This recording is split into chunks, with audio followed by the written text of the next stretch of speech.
Doctor আর.এস. আগরওয়ালের quantitative অ্যাপটিটিউডের সমাধান পর্বে আজকের আলোচনার বিষয় দশমিক ভগ্নাংশ বা ডেসিমাল ফ্র্যাকশন। সমাধান পর্বে যাওয়ার আগে একটি বিশেষ অনুরোধ, যারা এখনও পর্যন্ত চ্যানেলটিকে সাবস্ক্রাইব করোনি প্লিজ সাবস্ক্রাইব করে নাও এবং ভিডিওটি ভালো লাগলে অবশ্যই লাইক শেয়ার করতে ভুলো না। আজকে আলোচনা করব ডক্টর আর.এস. আগরওয়ালের কোয়ান্টিটেটিভ অ্যাপটিটিউডের 3 নম্বর চ্যাপ্টার দশমিক ভগ্নাংশ বা ডেসিমাল ফ্র্যাকশানের চ্যাপ্টার থেকে। প্রথমে প্রাথমিক জিনিসগুলো আলোচনা করব, এই অঙ্কগুলো করতে গেলে যে যে জিনিসগুলো প্রয়োজন হয়, তারপরে অঙ্কগুলোতে যাব। তো এই চ্যাপ্টার আলোচনা করতে গেলে প্রথমে যে যে জিনিসগুলো জানতে হবে, আমাদের বেসিক যে জিনিসগুলো, সেগুলো তোমরা স্ক্রিনে দেখতে পাচ্ছ। স্ক্রিনে লেখা আছে এই কতগুলো জিনিস, এগুলো আমাদের জানতেই হবে। তো প্রাথমিকভাবে যে আলোচনার আজকের যে আলোচনার বিষয়বস্তু, সেগুলি দশমিক ভগ্নাংশ কি, দশমিক ভগ্নাংশ থেকে সামান্য ভগ্নাংশে কীভাবে রূপান্তর করা হয়, দশমিক ভগ্নাংশের যোগ বিয়োগ গুণ ভাগ, এইগুলো, ভগ্নাংশের তুলনা, আবর্তক দশমিক ভগ্নাংশ, মিশ্র দশমিক ভগ্নাংশ থেকে সামান্য ভগ্নাংশে রূপান্তর, এছাড়া কিছু সূত্র এখানে যেগুলো কাজে লাগবে ক্যালকুলেশনের ক্ষেত্রে পরবর্তীকালে, সেই কিছু কিছু সূত্র এখানে আলোচনা করা হবে। তো সব মিলিয়ে তো এই যে জিনিসগুলো তোমরা স্ক্রিনে দেখতে পাচ্ছ, এই জিনিসগুলো আমরা জানব।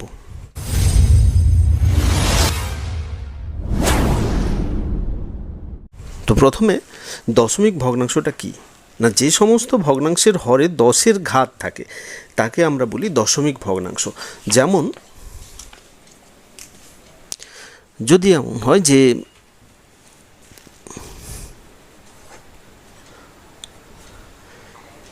1/100 কিংবা 1/10 কিংবা 0.5 মানে 5/10। তো এই ধরনের যে সংখ্যাগুলো, এই যে এর নিচে যেটা থাকবে হর, হরটা হচ্ছে কি 10-এর ঘাত, এটাতে তাহলে 10-এর স্কোয়ার হচ্ছে, এটাতে হচ্ছে 10⁻1, আর এটাতে ওই একই রকম 5/10⁻1। তো এটা অন্য কিছু হতে পারে, দশমিক এটা থাকতে পারে যে 0.0007। তো এটাকে যদি ভগ্নাংশে করি তো সেটা আসবে এইরকমভাবে।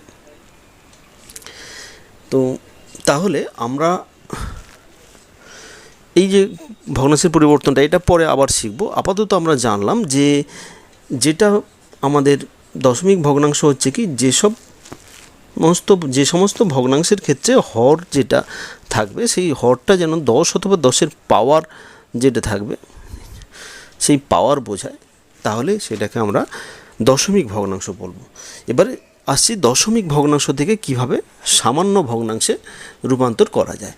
তো দশমিক ভগ্নাংশ থেকে সামান্য ভগ্নাংশে রূপান্তর, যেমন আমি ধরলাম যে 0.5। তো এটাকে আমাদের ভগ্নাংশে রূপান্তর করার পদ্ধতি হচ্ছে কি, যে দশমিকের প্রথমে আমরা কি করব, যে জটার আগেই দশমিক থাক না কেন, প্রথমে 1 বসাবো, তারপরে জটার সংখ্যা থাকবে দশমিকের পর তটা 0 বসাবো। যদি এরকমের থাকে যে 0.25, তো সেটার ক্ষেত্রে ওপরে 25 বসলো, আর নিচে প্রথমে 1 বসাবো, তারপর দশমিকের পর কটা সংখ্যা আছে, এখানে 2টো সংখ্যা আছে, তাহলে এখানে 2টো 0 বসবে। ওই একই রকমভাবে আমি যদি এটা করি যে 2.075, তো সেটার ক্ষেত্রে আমরা দেখতে পাবো উপরে এইটা যা আছে উপরে লিখে দেবো, তারপরে 1 লিখব, এরপরে দশমিকের পর কটা সংখ্যা আছে, 1 2 3, 3টে আছে, তাহলে 3টে 0 বসাবো। তো এইভাবে আমাদের কি হচ্ছে না, দশমিক ভগ্নাংশ থেকে সামান্য ভগ্নাংশে পরিবর্তন করা যাচ্ছে।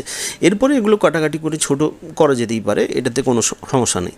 কিন্তু এইভাবে প্রাথমিক যে পরিবর্তনটা, এটা থেকে এইটা, এই যে পরিবর্তন বা এটা থেকে এই যে পরিবর্তন হলো, এই পরিবর্তনটা কিন্তু এইভাবে হবে যে আমরা প্রথমে 1 বসাবো, উপরে যেটা আছে সেটা যে সংখ্যাটা আছে দশমিকের পর, সেই সংখ্যাটা বা দশমিকের আগে যাই থাক না কেন, সংখ্যাগুলো প্রথমে বসিয়ে নেব, তারপরে বাই দিয়ে হরের ক্ষেত্রে প্রথমে 1 বসাবো, তারপরে জটার আগে দশমিক থাকবে, কেবলমাত্র দশমিক জটা সংখ্যার আগে থাকবে, সেই ততগুলোই 0 হবে। তার আগে কটা থাকছে, দশমিকের পর আগে কটা থাকছে না থাকছে, এটা কোনো ব্যাপার নয়। তো এইভাবে আমরা পরিবর্তন করব। এরপরে চলে যাচ্ছি দশমিক যদি ডান দিকে থাকে, এতক্ষণ করেছিলাম বাম দিকে, দশমিক যদি যদি শূন্য যদি ডান দিকে থাকে দশমিকের পর, যেমনটাই যদি ধরি যে 0.700, তো এটা এই দশমিকের পরে এই শূন্যগুলো ভ্যালুলেস, এটা যা এটাও তা। তো সেই জন্য এটার কোনো মানে হয় না। যদি আমি এরকমের ধরি 0.8000, তো এখানে একটা জিরো বসাই, দুটো জিরো বসাই, তিনটে জিরো বসাই, এটাতে কোনো কিছু যায় আসে না, সে জিরোর কোনো ভ্যালু থাকবে না। এখানে 0.8 যা হবে 0.80 তা হবে, 0.8000 একই ধরনের মান রিপ্রেজেন্ট করবে। এই ক্ষেত্রে কোনো পরিবর্তন হবে না। তো সেই জন্য দশমিকের পর ডান দিকে যদি সংখ্যা থাকে, তাহলে ডান দিকে যদি শূন্য থাকে, তাহলে তার সংখ্যার পরে এবং শূন্যর পরে যদি অন্য কোনো সংখ্যা না থাকে, সেক্ষেত্রে আমরা বলবো সেই শূন্যের কোনো দাম নেই। যদি এমনটা হতো এখানে 0.800001 থাকতো, তাহলে এইগুলো শূন্যগুলো, এই শূন্যের কিন্তু একটা ভ্যালু আসতো। যদি এখানে 1টা না থাকতো, তখন এই শূন্যগুলো ভ্যালুলেস হয়ে যেত। তাহলে কোনো সংখ্যা যদি না থাকে, শুধু শূন্য থাকে, সেক্ষেত্রে শূন্যর কোনো ভ্যালু থাকবে না। এবারে দুটো দশমিক ভগ্নাংশের যোগ বা বিয়োগ কেমন করে হয় সেটা দেখাচ্ছি। যোগ বা বিয়োগ,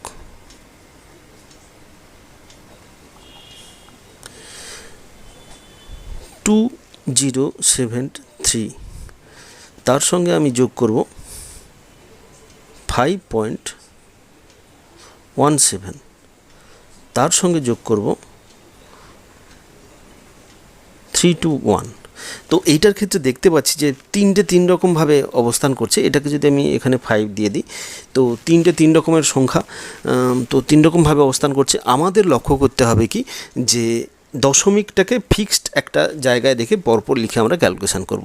এর ক্যালকুলেশনগুলো কেমন হবে একবার দেখে দিই। এই পরপর যদি আমি উপর নিচে লিখি, তাহলে এটা ক্যালকুলেশন করতে সুবিধা হবে। দশমিককে একই জায়গায় রাখবো, বাকি যে নাম্বার আগে পিছিয়ে যা থাকবে না কেন পরপর আমি লিখে যাব। তো এইটার যে কিছু নেই মানে এর পরে দশমিক আছে, এটা ধরে নিতে হবে। তার মানে দশমিকের আগে ওই 3টে সংখ্যা বসবে, যেটা দশমিক নেই। তাহলে 321। এইবারে আমরা এটাকে যোগ করব। এটা 0.000 লিখতে পারি বা পয়েন্ট নাও লিখতে পারি, এটাতে কোনো সমস্যা নেই, ওটা কোনো পরিবর্তন আসবে না। এই ক্ষেত্রে আমি যদি ক্যালকুলেশন করি, তাহলে এটা 5 এলো, এটা 7 3 10 11 এলো, আর এক হাতে এখানে 7 3 10 আর 11 পয়েন্ট, সরি এখানে না, এটা তো এটা বাইরে আছে, ঠিক আছে। আচ্ছা, এরপরে এটা 5 1 6, এটা 2 2 4, আর এটা 3। তো এটার ক্ষেত্রে এইটা ধরে নিয়েছি, এটা উপরে ধরা হয়ে গেছে, এটা একটু ভুল হয়েছে। তাহলে এটা 5 হবে, এটা 7 3 10, 10 0, এক হাতে 7 1 8 1 9, ঠিক আছে। এবারে ঠিক আছে, তো এটা 6, এটা 4, এইটা হলো। এইভাবে আমরা ক্যালকুলেশন করে নিতে পারবো। আবার যদি এইভাবে যদি থাকে 3 + 0.3 + 0.33, এই ধরনের 3টে সংখ্যা থাকলো, এই 3টে সংখ্যা যোগ করব। তাহলে 3 থাকলো, 3 মানে একটা পূর্ণ সংখ্যা, তাহলে দশমিকটা এর পরে আছে ধরে নিতে হবে। আর তারপরে আছে 0.3, মানে এই পয়েন্টটা ফিক্সড রাখতে হবে, একই লাইনে রাখতে হবে, বাকিগুলো যেভাবে আছে সেভাবে পরপর বসিয়ে যেতে হবে লাইন বরাবর। তো এখানে তাহলে 3 থাকলো, এটা 6 আর এটা 3, তাহলে 3.63। তো এখানে একটা কনফিউশন থাকে অনেকের, যে কটার পরে দশমিক হবে, যোগ করলে কিভাবে কার সঙ্গে কোনটা যোগ হবে। সিম্পল জিনিস, আমাদের একটা জিনিস মাথায় রাখতে হবে, যে দশমিকটা যেন একটা ফিক্সড পজিশানে থাকে, তার আগে পিছিয়ে যা থাকবে সেভাবে পরপর লিখে যেতে হবে। অন্যভাবে যদি বিয়োগ থাকে, আমি দুটো সংখ্যা নেব এখানে 20.5। বিয়োগের ক্ষেত্রে যদি দেখি যে 20.527, আর একটা নিলাম যে এর সঙ্গে 7.190, এইটা আমরা বিয়োগ করব। তো এটা যদি বিয়োগ করি, তাহলে আমরা কি পাচ্ছি না, এটা 7 থাকলো, এটাতে 12 মানে 3, এখানে 4 থাকবে, তাহলে এটা 3 হবে, আর এখানে 13, তাহলে 13.337। তো এটা বিয়োগ করলে এটা আসবে। অনুরূপভাবে যদি আমি 3 থেকে যদি বিয়োগ করি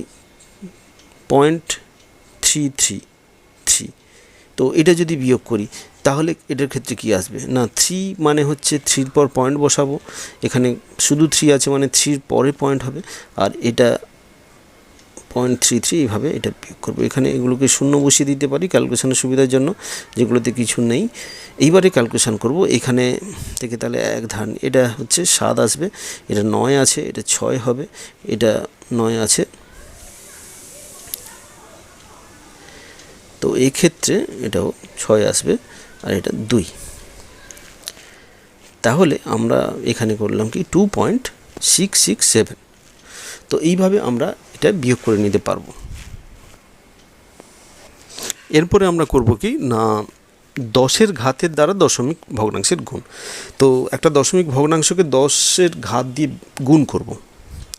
তো দেখা যাক যে এখানে আমি একটা 21.379 একটা সংখ্যা নিলাম, একে যদি আমি 10-এর ঘাত মানে 100 দিয়ে গুণ করি তাহলে কি আসবে না 100 দিয়ে গুণ করলে কি আসবে, আবার এইটাকে একই সংখ্যাকে যদি আমি এরকমের 1-এর 10 দিয়ে গুণ করি তাহলে সেটাও কি আসবে। এই দুটো জিনিস আমরা দেখব। অ্যাকচুয়াল কি যে প্রথমটা হচ্ছে গুণ, দ্বিতীয়টা হচ্ছে ভাগ। ভাগ এখানে ভাগ বলা যেতে পারে, অথবা এটা একটা ভগ্নাংশের গুণ। তো প্রথমটা যদি গুণ করি 100 দিয়ে যদি গুণ করি তাহলে নিয়ম হচ্ছে কি এখানে দশমিক যেই পজিশানে থাকবে সেখান থেকে 2 ঘর পেরিয়ে যাবে, দশমিকটা 2 ঘর পেরিয়ে বসবে, তার মানে এটা হবে 2137.9। আবার এটার ক্ষেত্রে 1-এর 10 গুণ হচ্ছে ওই একই রকমভাবে দশমিকটা 1 ঘর এগিয়ে যাবে, একটা শূন্য থাকার জন্য 1 ঘর এগিয়ে যাবে, মানে 2.1379। ওই একই রকমভাবে আমি যদি 5.72 এটার সঙ্গে যদি আমি 1000 গুণ করি তাহলে এটা আসবে কত না, এটার পর তো দুটো সংখ্যা আছে, এখানে 3টে শূন্য আছে, 3টে শূন্য যদি থাকে তাহলে আমাদের 3 ঘর এগিয়ে যাওয়ার কথা, তাহলে এখানে একটা এক্সট্রা শূন্য এখানে আসবে। তো এইভাবে এখানে কিছু নেই মানে এখানে অবভিয়াসলি শূন্য আছে, তো সেই জন্য ওখানে একটা এক্সট্রা শূন্য আসবে যদি এটা 3টে শূন্য থাকে, 3টে 1-এর পর 3টে শূন্য দিয়ে গুণ করা হয়। ওই একই রকমভাবে যদি এমন হয় যে 5.72কে 1-এর 1000 দিয়ে গুণ করি, 1-এর 1000 দিয়ে গুণ করি তাহলে এই ক্ষেত্রে কি আসবে না, এই ক্ষেত্রে আসবে কত না এই 3.3টে এখানে শূন্য দিয়ে ভাগ করেছি, 1-এর পিঠে 3টে শূন্য মানে 1000 দিয়ে ভাগ করা হয়েছে, সেই জন্য 3 ঘর এগিয়ে যাবে, মানে এখানে তো 1 ঘর আছে, আরও 2 ঘর এগোতে হবে, তার মানে এটা দাঁড়াবে এরকম।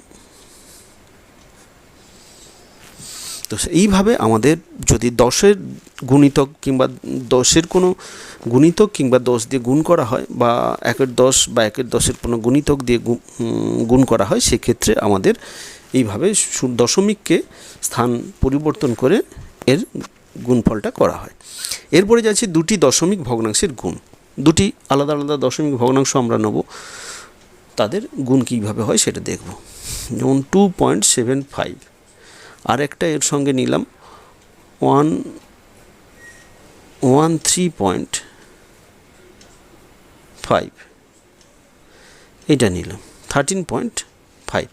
তো এইটা আমাদের গুণ করতে হবে। গুণ করার নিয়ম কি হচ্ছে না, আমরা প্রথমে দশমিক নেই ভেবে এমন ভেবে গুণ করে যাব, তারপরে টোটাল দশমিক মানে এখানে 2 ঘর আর এখানে 1 ঘর, মোট 3 ঘরের আগে দশমিক বসাবো।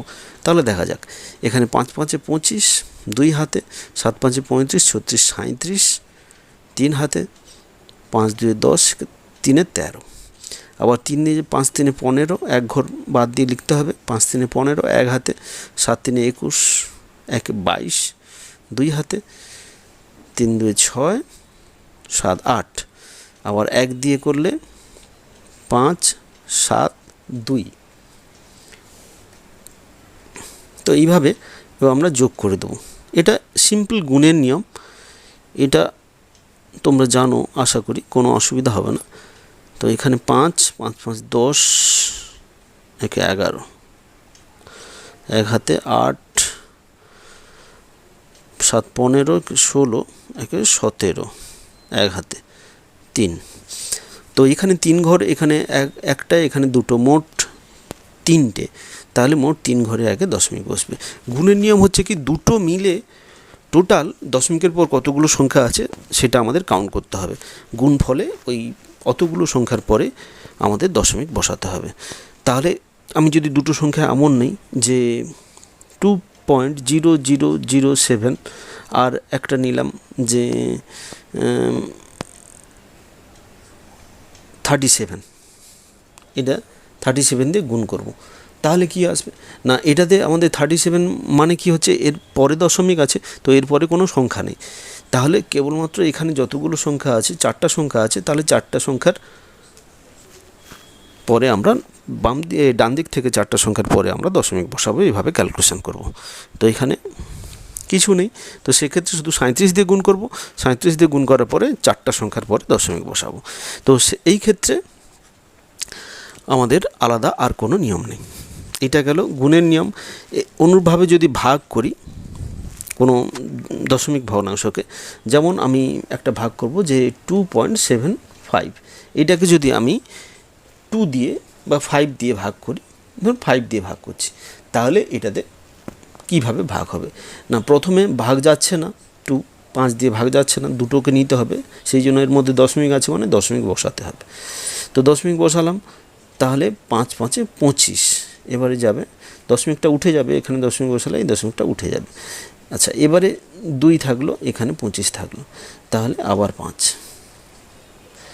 তাহলে এটা হবে কত 0.55, এইভাবে যাবে। যে দশমিক কোন জায়গায় আছে সেই জায়গাতে আমাদের ভাগ করার সময় ভাগফলের ক্ষেত্রে দশমিক বসাতে হবে। তো এই হচ্ছে নিয়ম। তো এরপরে আমরা চলে যাচ্ছি যে ভগ্নাংশের তুলনা দুটি ভগ্নাংশ কোনটা বড় কোনটা ছোট। তো এটা এইভাবে দেখাতে হতে পারে, বা পরপর বড় থেকে ছোট বা ছোট থেকে বড়, ঊর্ধ্বক্রম বা অধঃক্রমে সাজাতে হতে পারে। তো এই কয়েকটি নিয়ম আছে। তো এই ক্ষেত্রে আমরা কি করব, যে ভগ্নাংশগুলো পাবো সেই ভগ্নাংশগুলোকে আমরা দশমিক ভগ্নাংশে কনভার্ট করে নেব, তাতে করে আমাদের বুঝতে সুবিধা হবে কোনটা ছোট কোনটা বড়। যদি 3টে সংখ্যা আমি ধরে নেই যে 3-এর 5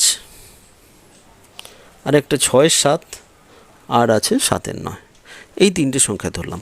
এবারে 3টে সংখ্যা প্রথম সংখ্যাটাকে যদি ভগ্নাংশে চেঞ্জ করি, তাহলে এখানে করতে হবে কি 3কে 5 দিয়ে ভাগ করতে হবে, তাতে করে আমাদের দেখা যাচ্ছে যে প্রথমে দশমিক বসলো, এখানে 0 আসবে, হ্যাঁ, তো তাহলে 6, এটা তাহলে 30 হচ্ছে, তাহলে এটাকে আমরা 0.6 করব। দ্বিতীয়টা ওই একই রকমভাবে যদি আমি ভাগ করে দেখি, তাহলে ওটা পাবো কত 0.857, আর তৃতীয়টা ওই একই রকমভাবে ভাগ করলে পাবো 0.777, এইভাবে চলে যাবে।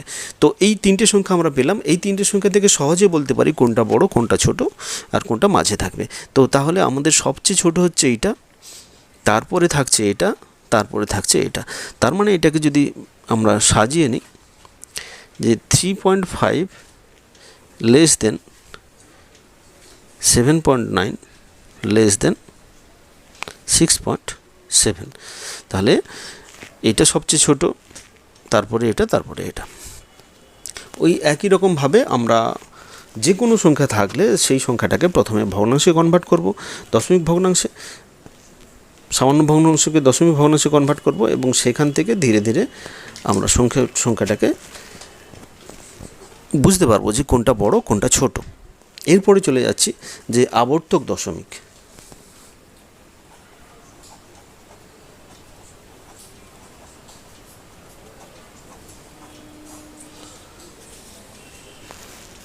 তো আবর্তক দশমিক কি না, আবর্তক দশমিক হচ্ছে কি, যদি কোনো ভগ্নাংশ, দশমিক ভগ্নাংশ, কোনো সংখ্যা বা সংখ্যার সারির ক্রমাগত আবর্তন ঘটে, সেই সংখ্যাকে আবর্তক দশমিক বলে। মানে কি, যে দশমিকের পর দেখা যাচ্ছে যে একটা সংখ্যা বারবার রিপিট হয়ে আসছে, কিংবা দুটো সংখ্যা রিপিট হচ্ছে, কিংবা 3টে সংখ্যা রিপিট হচ্ছে, মোটামুটি কতগুলো সংখ্যা পরপর যদি রিপিট হয় চক্রাকারে, তো সেক্ষেত্রে আমরা তাদেরকে বলবো যে আবর্তক দশমিক। যেমন আমি উদাহরণ দিই যে 0.33333 এইভাবে চলে যাবে, অথবা এটা এভাবে 0.379 3টে পরপর রিপিট হচ্ছে এইভাবে। তো এইভাবে হতে পারে যে কতগুলো রিপিট হবে এমন কোনো বলা নেই, তবে যদি রিপিট হয় বারবার একই দশমিকের পর কতগুলো সংখ্যা যদি পরপর রিপিট হয় চক্রাকারে, তো সেক্ষেত্রে আমরা বলবো একে আবর্তক দশমিক।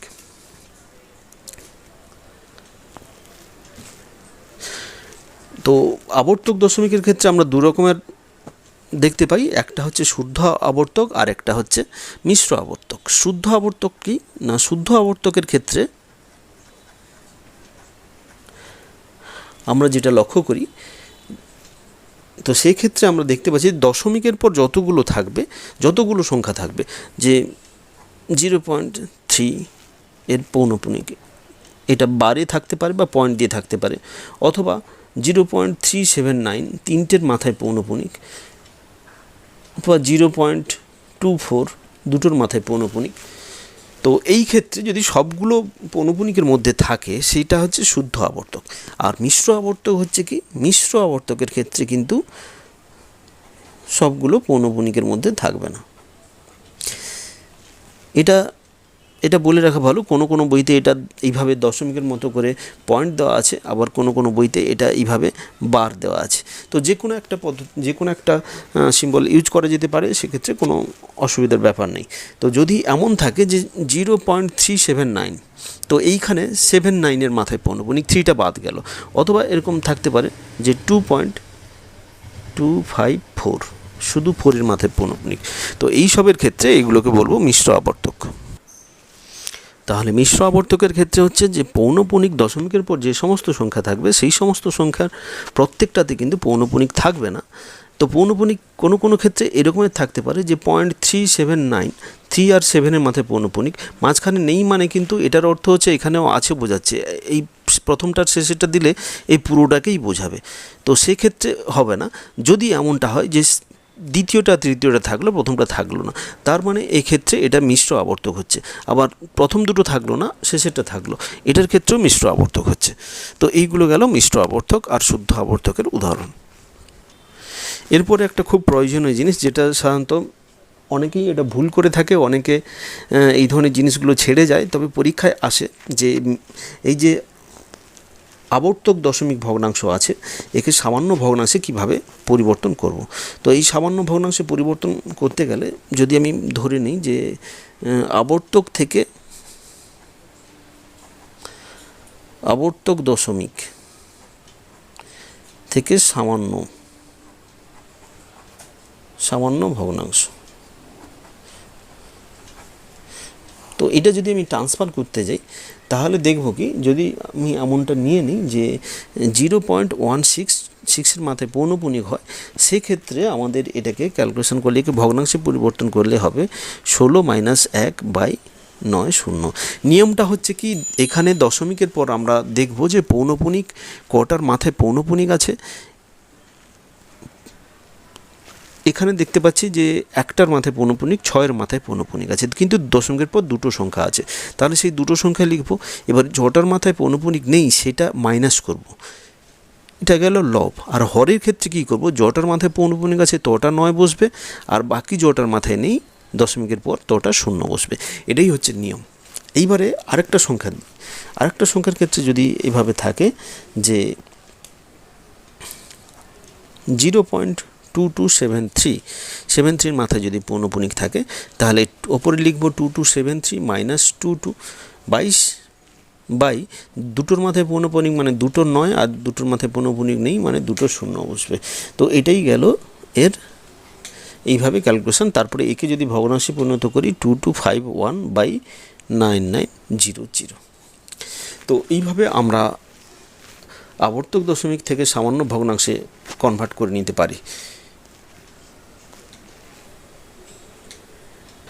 সবশেষে আমাদের আলোচনার যে বিষয়বস্তু আছে সেটা হলো কতগুলো প্রয়োজনীয় সূত্র, যেগুলো এই দশমিক ভগ্নাংশের ক্যালকুলেশনের ক্ষেত্রে ভীষণভাবে কাজে লাগবে। তো সেই ক্ষেত্রে এই সূত্রগুলো আমাদের জানতে হবে, তাতে করে এই সূত্রগুলো জানলে আমরা খুব শর্ট প্রসেসের মাধ্যমে কম সময়ে অঙ্কগুলো করে নিতে পারি। তো প্রথম সূত্র, 1 নম্বর সূত্র, a+b² আমরা জানি কি a² + 2ab + b²। আবার a-b² ওই একই রকমভাবে জানি যে a² - 2ab + b², এটা বীজগণিতের সূত্র। আচ্ছা, এইখান থেকে যদি আমি এভাবে বের করি যে a² + b² সমান, তো এইখান থেকে বেরোবে a+b² - 2ab, অথবা a-b² + 2ab। আবার এ স্কোয়ার মাইনাস বি স্কোয়ারের সূত্র, খুব ইম্পর্টেন্ট সূত্র, এ plus B into A minus B.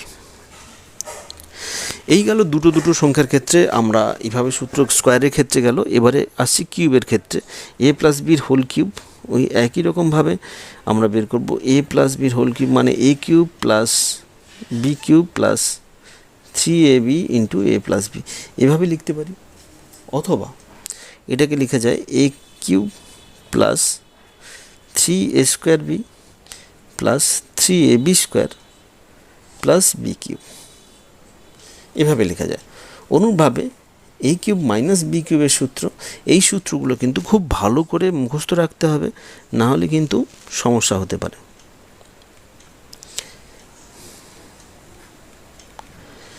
তো এই ক্ষেত্রে আমাদের এখানে দেখতে হবে যে এটার হোল কিউব হবে, আমি একটু ভুল লিখলাম, এটার হোল কিউব। তো হোল কিউবের ক্ষেত্রে এখানে কিন্তু সবগুলোই মাইনাস হবে, এখানে কোথাও প্লাস হওয়ার নেই। A cube plus minus B cube minus 3ab into A minus B. তো এটাকে এভাবে লেখা যায় A cube minus 3a square B plus 3ab square minus B cube. তো এভাবেও আমরা করতে পারি।